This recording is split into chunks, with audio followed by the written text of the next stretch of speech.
Have you ever thought about recording a YouTube video and thought there's no way you could keep on topic? Well, today, stick around and I'll show you a little something something.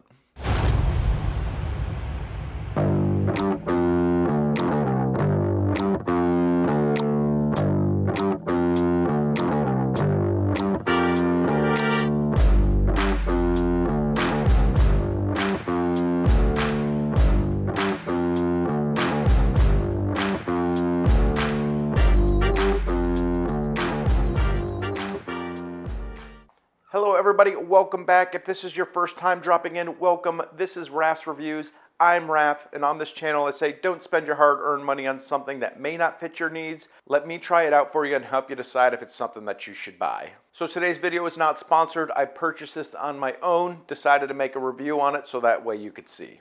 So here's the deal. Now some of you might be surprised, but I am not a polished YouTuber. As a matter of fact, this is something I do as a hobby. There are thousands of YouTube channels out there that have better audio, better lighting, better studios, better looking hosts. But here's the deal.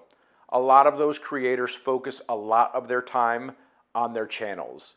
For some people, that's actually their full-time gig. Now, I'm not one of those individuals.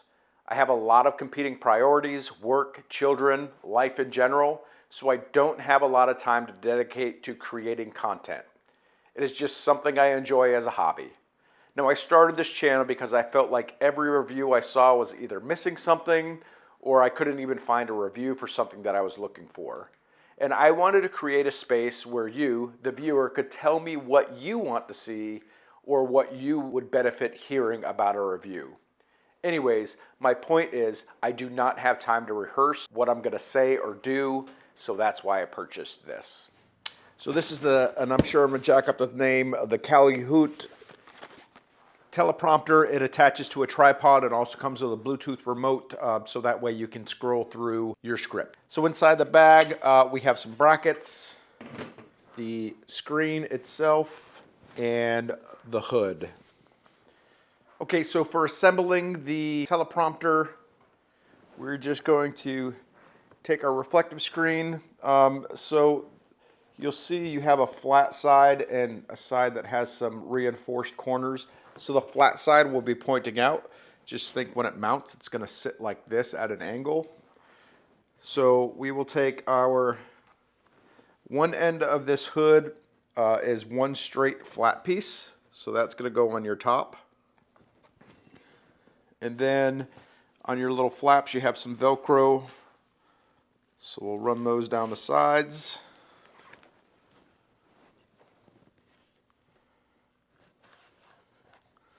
And then those enclosures will Velcro up. And you'll see at the base, you have some Velcro that runs in sections since it goes around this bracket here. And that's it. So that's the hood all put together. Super simple. All right, so like I mentioned, it mounts on a tripod. So this is the base plate. So this is just the regular base that comes out of, this is a Sony tripod, just the normal type of tripod base. We're just going to go ahead and slap that into one of the available positions here. And then we'll stick that on our tripod base. Good to go.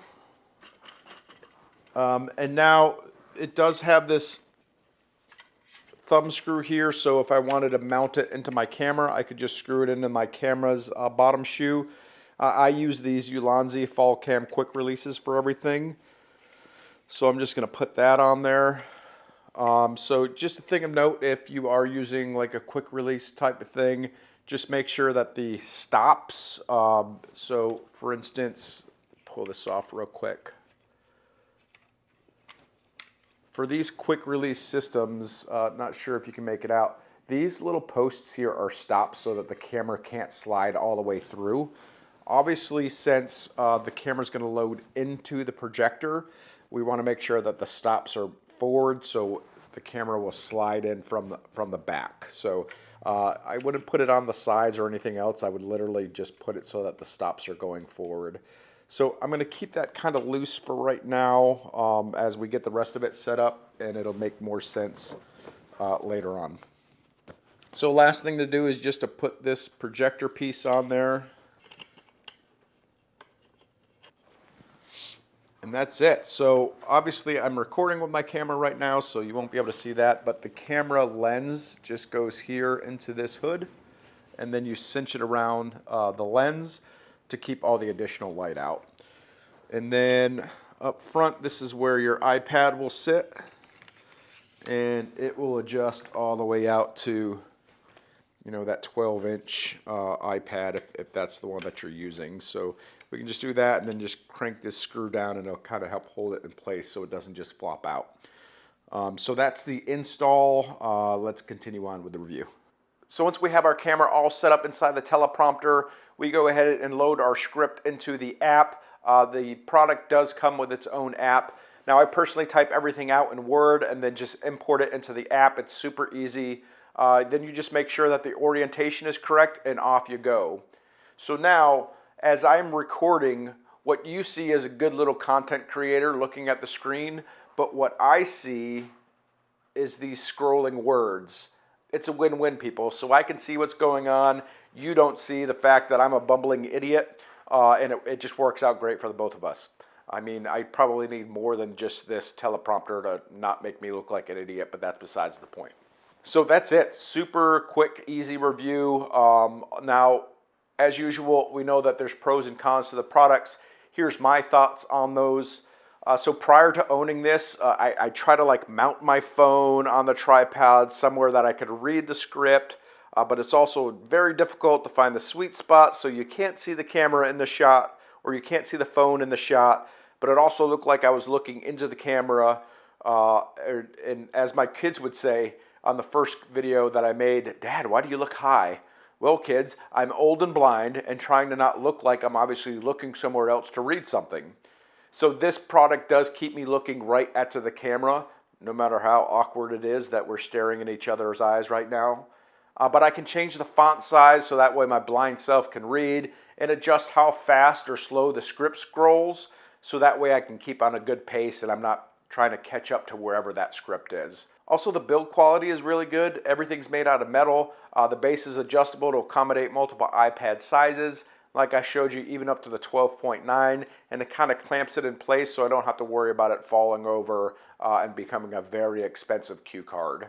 So really for me, not a whole lot of moving parts on this product, so not a whole bunch of cons. But really the biggest thing is I can't customize what these buttons on the remote do. So within other apps, you can have the ability to tell certain buttons to do certain things. For these ones, it's kind of just baked into it. And I mean, it works. I know that I can push this to stop and go and change speeds and stuff like that. But there is a whole bunch of other buttons on here that you could customize for either the font size or the scroll speed or which way you want to scroll. Just different things that you can do. And I, as of yet, have not figured out how to do that. Okay, so super fast and simple. That's going to go ahead and do it for this review. Thanks so much for watching. Make sure you drop in the comments. Let me know your thoughts about the review or what your thoughts are on the product itself. And please let me know what you'd like me to try out. I'll contact the company to see if they'll facilitate the review. If so, I'll make a video for it. Again, if you enjoyed the review, please make sure you smash that like button. Head over and subscribe to the channel and ring that notification bell so that way you'll get notified when any new videos release. That's going to do it for today. We'll see you guys next time. Thanks.